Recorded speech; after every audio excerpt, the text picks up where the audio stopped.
Cotton বিশ্ববিদ্যালয় বহুতৰ সপোন, কটন বিশ্ববিদ্যালয় বহুতৰ আশা। নমস্কাৰ, মই খ্যাতি লক্ষ্মী, বৰ্তমান কটন বিশ্ববিদ্যালয়ৰ এগৰাকী ছাত্ৰী। আজিৰ এই বিশেষ ভিডিঅ'টো মই আপোনালোকৰ মাজলৈ আগবঢ়াইছো 2025 বৰ্ষত কটন বিশ্ববিদ্যালয়ত ইউজি সকলৰ এডমিশনসমূহনো কেনেদৰে হ'ব তাৰ ওপৰত।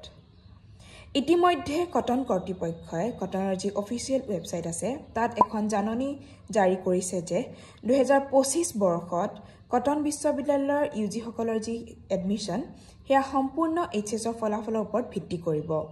অৰ্থাৎ এইবাৰ কটনত এডমিশন ল'বলৈ হ'লে আপোনালোকে কোনো ধৰণৰ CUET এক্সাম দিবলৈ নালাগে।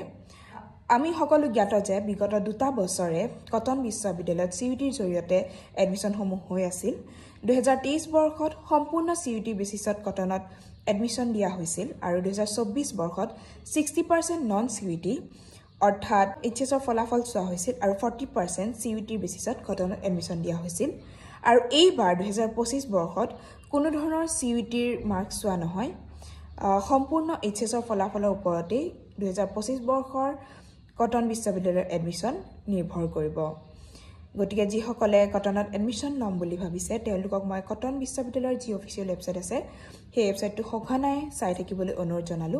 আৰু আপোনালোকৰ যদি এডমিশন ৰিলেটেড আৰু কিবা কুৱেশ্যন থাকে আপোনালোকে মোক কমেণ্ট ছেকশ্যনৰ জৰিয়তে জনাব পাৰে।